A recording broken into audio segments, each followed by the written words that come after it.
اپنی جان بچانے کے لیے میں دیوانہ پات دوڑی چلی جا رہی تھی، اور میرا محبوب شوہر محمد پریل جو عین شب زفاف مجھ بے گناہ کو اپنی ذاتی قرض کی بھینٹ چڑھانے کی خاطر مجھ پر کاری کا جھوٹا الزام لگاتے ہوئے کلہاڑی تھامے مجھے قتل کرنے کے لیے سرپٹ دوڑا آ رہا تھا۔ پھر مجھے گاج ندی کا وہ کنارہ یاد آنے لگا جہاں بدخصلت بھورل اور وڈیرے عارف خان نے مجھے ذلیل و رسوا کر کے دریا برد کرنے کے لیے اپنے آدمیوں کے حوالے کر دیا تھا، اور ان چاروں خبیث شیطانوں نے نہر کے کنارے میری عزت کو پامال کر ڈالا تھا۔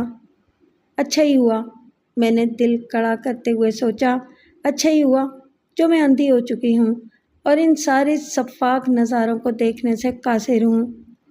اسی دن پورے گوٹھ میں میرے آنے اور بالخصوص میرے اندھے ہونے کی خبر جنگل کی آگ کی طرح پھیل گئی تھی۔ گوٹھ میں آتے ہی میرا دل بھابھی بھاگل اور ننھے منٹھار سے ملنے کو چاہا تھا۔ اس تک بھی یقیناً میری آمد کی خبر پہنچ چکی ہوگی اور میرے اندھے ہونے کا بھی اسے پتہ چل گیا ہوگا۔ وہ بیچاری کس قدر آزردہ ہوئی ہوگی، اور یقیناً مجھ سے ملنے، میری صورت دیکھنے کو اتنی ہی بے چین ہوگی جتنی کہ میں خود۔ میرا بس چلتا تو میں سیدھا اپنے گھر جا کر اس سے لپٹ کر جی بھر کر روتی، مگر مجھے اب تک اپنے بھائی سائن داد کا خوف دامن گیر تھا۔ وہ میرے بارے میں جو خطرناک عزائم رکھتا تھا میں اس سے اچھی طرح واقف تھی۔ یوں تو بی بی جی کے حجرے میں مجھے کوئی تکلیف نہ تھی، لیکن پھر بھی نہ جانے کیوں مجھے اب ہر لمحہ ایک انجانا سا خوف اور نامعلوم سا خطرہ بے چین کیے رکھتا تھا۔ میں اپنی اس کیفیت پر خود بھی حیران تھی۔ پہلے تو کبھی ایسا نہیں محسوس ہوا تھا، بلکہ میں تو پے در پہ اتنے کٹھن حالات سے گزری تھی کہ ہر قسم کے خوف اور خطرے سے بے نیاز ہو چکی تھی۔ پھر میرے دل کو انجانے خوف اور خطرات نے کیوں گھیر لیا تھا؟ شاید اس کی وجہ یہ تھی کہ میں اب نابینا ہو چکی تھی۔ ہاں، یہی وجہ تھی۔ نابینا ہونے کی صورت میں خود کو اب انتہائی ٹوٹا پھوٹا، کمزور اور بے حوصلہ محسوس کرنے لگی تھی۔ دوسری بات جو مجھے زیادہ ہولائے دے رہی تھی وہ یہ کہ میں خود کو دشمنوں کے نرغے میں محسوس کرنے لگی تھی۔ مجھے یوں لگتا میں نے یہاں آ کر دانستہ خود کو اپنے دشمنوں کی کچھار میں دھکیل دیا تھا۔ اور تیسری سب سے اہم وجہ یہ بھی تھی کہ اس بار شینا میرے ساتھ نہیں تھی۔ پھر وقت گزرنے کے ساتھ ساتھ مجھے احساس ہونے لگا کہ جو انجانے خدشات میرے اندر سپولوں کی طرح کلبلا رہے تھے، بالکل ایسی ہی پریشانی بی بی جی کو بھی لاحق تھی۔ ایک روز انہوں نے متفکر لہجے میں مجھ سے کہا، گونجا، تمہارے یہاں آنے کی خبر کوٹ میں نہیں پھیلنی چاہیے تھی، وہ بھی ایسی صورت میں کہ تم اپنی بینائی بھی کھو چکی ہو۔ بی بی جی کی بات نے مجھے مزید ہراساں کر دیا تھا۔ میں ان کی بات کا مطلب جان گئی تھی، مگر پھر بھی قدرے معصومانہ لہجے میں بولی، بی بی جی، میں آپ کی بات سمجھی نہیں۔ میں نے حد الامکان یہی کوشش کی تھی کہ میرے چہرے اور لب و لہجے سے خوف کی ذرا بھی جھلک نمایاں نہ ہونے پائے، تاکہ بی بی جی مجھے مستقبل کے متوقع خدشات سے بالکل لا علم سمجھیں۔ دیکھو گونجا، اللہ تمہاری حفاظت کرے، میں تمہیں کسی قسم کے خوف یا ڈر میں مبتلا نہیں کرنا چاہ رہی۔ میرا مقصد صرف تمہیں محتاط کرنا ہے۔ تمہارا بھائی سائن داد ایک طرف تمہارا دشمن ہو رہا ہے تو دوسری جانب بھورل خان اور وڈیرا عارف خان بھی تمہیں نہیں بھولے ہوں گے، بلکہ ان دونوں شیطانوں کی آنکھوں میں تو کانٹے کی طرح کھٹکتی رہتی ہوگی۔ بی بی جی مجھے سمجھاتے ہوئے بولی اور پھر خاموش ہو گئیں۔ میرا دل دھڑک اٹھا۔ موجودہ حالات کے تناظر میں جو خدشات اور خطرات بی بی جی کے اندر پل رہے تھے وہ عین درست اور وہی تھے جنہیں میں نے بھی محسوس کیا تھا۔ وڈیرا عارف اور بھورل خان میرے جانی دشمن بن چکے تھے۔ تب اچانک مجھے یاد آیا اور میں بی بی جی کے خیالات سے متفق ہو کر بولی، بی بی جی، آپ کی بات درست ہے۔ میں آپ کو یہ بات بھی بتانا بھول گئی تھی کہ جب میں شینا باجی کے ساتھ جیپ میں سوار ہو کر شہر لاڑکانہ دادو ولا جا رہی تھی تو اعجاز کھوڑوں کے حملہ کرنے سے پہلے ہم پر ایک اور جیپ سے بھی فائرنگ ہوئی تھی۔ یہ پہلا حملہ تب ہوا تھا جب ہم گوٹ کی خطوط میں ہی تھے اور وہ گاڑی بھی مختلف تھی۔ میں اتنا کہہ کر رکی۔ بی بی جی چونک کر میری جانب تکنے لگیں۔ شینا باجی نے فوراً جیپ رکوا کر ان کا مقابلہ بھی کیا تھا۔ شاید ان نامعلوم حملہ آوروں میں ایک مرا بھی تھا، باقی زخمی ہو کر فرار ہو گئے تھے۔ شینا باجی کا خیال تھا کہ یہ وڈیرے عارف خان کے ہی آدمی تھے۔ میں نے اپنی بات مکمل کر کے بی بی جی کے چہرے پر نظریں جما دیں۔ اس کا مطلب یہ ہوا کہ عارف خان اور پھورل تم سے لا تعلق اور بے خبر نہیں ہیں، وہ برابر تمہاری ٹو میں لگے ہوئے ہیں، بی بی جی نے کہا۔ بی بی جی، ان دونوں رذیلوں کو آخر مجھ سے کس بات کا ڈر ہے؟ میں نے پوچھا۔ انہوں نے اپنا منہ جو کالا کیا تھا۔ اس شرمناک جرم کی تم چلتی پھرتی گواہی اور ثبوت ہو۔ تمہارا زندہ رہنا ان کے لیے کسی بھی وقت خطرہ بن سکتا ہے، بی بی جی نے کہا۔ مگر نہ جانے کیوں میں نے ان کی اس بات سے اتفاق نہ کیا اور میں اس کا اظہار کیے بغیر بھی نہ رہ سکی۔ بی بی جی، آپ شاید بھول گئیں کہ جب میں نے راجواڑی فیصلے کے دوران میں بھرے پنڈال میں کھڑے ہو کر چلا چلا کر ان دونوں کے خلاف دہائی دی تھی تو کسی نے بھی پھورل خان اور عارف خان سے باز پرس نہیں کی تھی۔ میں خود ان کے جرم کی گواہی ہوں، تو پھر میرے فریاد کرنے کے باوجود وہ آزاد کیوں گھوم رہے ہیں؟ یہ راجواڑی فیصلے ہیں، بی بی جی نے ایک گہری سانس لیتے ہوئے مجھے سمجھانے والے انداز میں بتایا۔ جس طرح قانون اپنی ہی مجبوریوں کے باعث اندھا ہوتا ہے، اسی طرح یہ راجواڑی فیصلے بھی بعض مرتبہ الٹے ہو جاتے ہیں۔ تو پھر اس کا مطلب یہی ہوا نا بی بی جی کہ ان دونوں رذیلوں کی نظر میں ان کا کچھ نہیں بگاڑ سکتی؟ تو پھر بھلا ان کو مجھ سے کیا خطرہ لاحق ہو سکتا ہے؟ ضروری نہیں انہیں اکیلے ایک یہی خطرہ ہو سکتا ہے میرا یہ خدشہ بھی بے بنیاد ہو اور وہ دونوں کسی اور مقصد کے لیے تمہیں مزید کوئی نقصان پہنچانے کی در پہ ہوں۔ تمہیں ہر حالت میں محتاط رہنا پڑے گا۔ بی بی جی، میں پھر کیا کروں؟ کہاں جاؤں؟ میں تو خود اندھی ہو چکی ہوں۔ میرے لہجے کی آزردگی اور بے چارگی نے بی بی جی کا دل پسیج دیا۔ انہوں نے مجھے اپنے گلے سے لگاتے ہوئے پیار بھرے لہجے میں کہا، اللہ سائیں پر بھروسہ کرو دھیے، تم فکر کیوں کرتی ہو؟ میں ہوں نا، یہاں کوئی بھی تمہارا بال بیکا نہیں کر سکتا۔ میں تو یہ سوچ رہی تھی کہ تم اب ایسی حالت میں اپنے دشمنوں کا کیسے مقابلہ کرو گی۔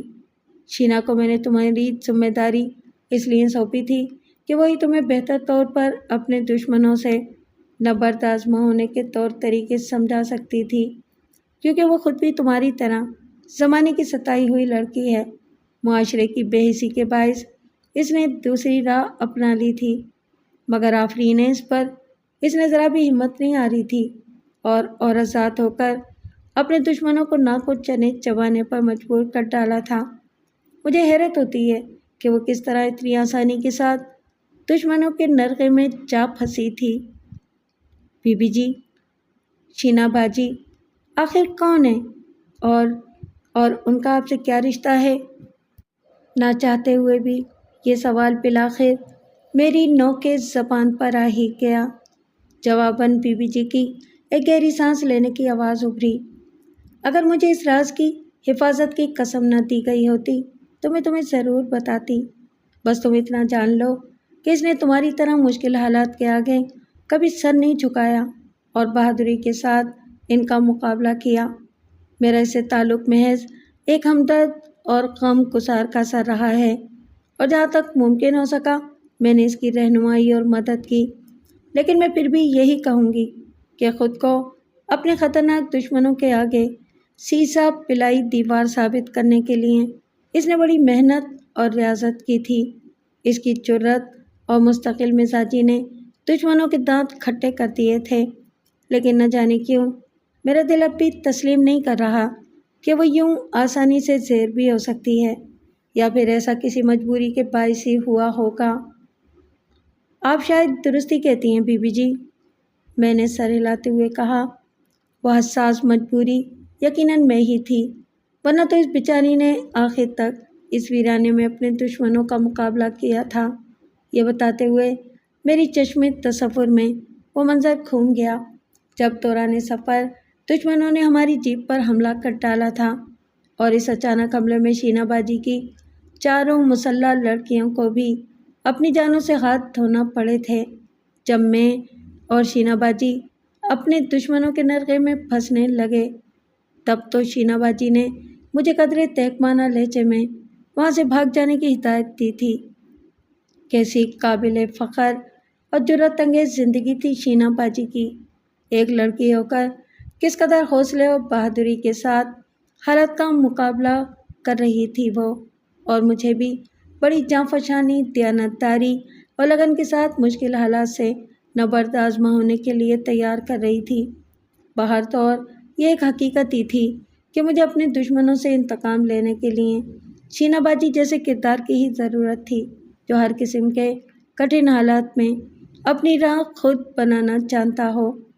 لیکن اسے بدقسمتی نہیں تو اور کیا کہا جائے گا کہ ایک جانب شینا باجی مجھ سے بچھڑ گئی تھی اور دوسری طرف میں اپنی بینائی سے محروم ہوتی چلی گئی۔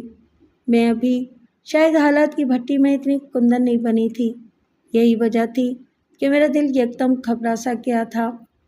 جس کی دنیا تاریک ہو چکی ہو وہ بھلا کیا کر سکتا تھا، جبکہ وہ دوسروں کے سہارے محتاجوں کی سی زندگی گزارنے پر بھی مجبور ہو۔ میرے وہ تمام حوصلے اور جو حالات کے شوریدہ سر بحر بیکراں میں تیرتے سفینہ جرأت پر مضبوط بادبانوں کی طرح تنے کھڑے تھے، اب ٹوٹنے لگے تھے۔ ناانصافی اور ظلم کے خلاف علم بغاوت بلند کرنے کا میرا فطری جذبہ دم توڑ رہا تھا۔ خود پر ہونے والے ایک ایک ظلم کا حساب لینے کا عزم صمیم اندھیروں میں جا بھڑکا تھا۔ تقدیر نے میرے ساتھ یہ کیسا مذاق کیا تھا؟ میں تو بہت نازا تھی کہ تقدیر میرا اب ہر طرح سے ساتھ دے رہی ہے، پھر اس کی کیسی ستم ظریفی تھی۔ ایسے میں اگرچہ بی بی جی کا ساتھ مجھے دوبارہ میسر آ چکا تھا، لیکن میری آنکھوں کے چراغ تو بجھ چکے تھے۔ فی الوقت تو یہی غنیمت تھا کہ مجھ بے پناہ کو پناہ مل چکی تھی۔ کنجا دھیے، محمد پریل آیا ہے، تمہارا شوہر تم سے ملنے کے لیے۔ ایک دن بی بی جی نے آ کر مجھے خود بتایا۔ یہ سن کر میرے پورے وجود میں چنگاریاں سی بھر گئیں اور میں پرزور انداز میں انکار کرتے ہوئے بولی، میں سے ملنا نہیں چاہتی۔ کنجا، وہ بہت پشیمان ہے، نادم ہے اپنے کیے پر۔ میرا خیال ہے کہ تم اس سے مل ہی لو۔ بی بی جی نے میرے سر پر ہاتھ رکھا۔ میری زندگی کو تباہ و برباد کر کے اب کیا لینے آیا ہے وہ میرے پاس؟ میں نے زہر خند لہجے میں کہا۔ میں نے کہا نا، وہ اپنے کیے پر سخت نادم ہے، وہ اب بھی تمہیں اپنے ساتھ رکھنے کو۔ بی بی جی، اگر میں آپ پر بوجھ ہوں تو کہیں اور چلی جاتی ہوں، خدا کی زمین بہت بڑی ہے، میں نے ان کی بات کاٹتے ہوئے کہا۔ نہ چاہتے ہوئے بھی میرے لہجے میں ہلکی سی تلخی آ گئی تھی۔ وہ اس کا برا منائے بغیر بولی، یہ تم کیا کہہ رہی ہو کنجا دھی؟ یہ بھی اللہ کا گھر ہے، تمہیں معلوم نہیں؟ یہاں صرف تم ہی نہیں بلکہ تمہاری طرح اور بھی ایسی لڑکیاں رہتی ہیں جن کے لیے زمین تنگ کر دی گئی ہے، بھلا تم مجھ پر کیسے بوجھ بن سکتی ہو؟ بی بی جی، مجھے معاف کر دیں، مگر میرے لیے یہ ممکن نہیں کہ… ندامت اور رقت سے میرا گلا روندھ گیا اور میں اپنا جملہ مکمل نہ کر سکی۔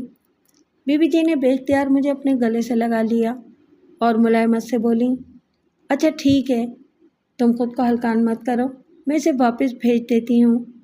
بی بی جی یہ کہہ کر واپس لوٹ گئیں۔ یہ اسی رات کا ذکر تھا۔ بی بی جی وظائف وغیرہ سے فراغت کے بعد میرے پاس آئیں اور بولی، آج ڈی پی او لاڑکانہ لال محمد لاڑک صاحب کی بیگم آئی تھیں، میں نے اسے شینا والے واقعے کے بارے میں بتا دیا تھا۔ اچھا بی بی جی، میں ان کی بات پر چونک گئی تھی۔ اس کی بیوی نے اسی وقت موبائل فون پر اپنے شوہر سے بات کی تھی، وہ بتانے لگیں، مگر ڈی پی او صاحب اس کی تفصیل خود تمہاری زبانی سننا چاہتے ہیں، تم ایسا کرنا، میرے ساتھ ہی چلنا،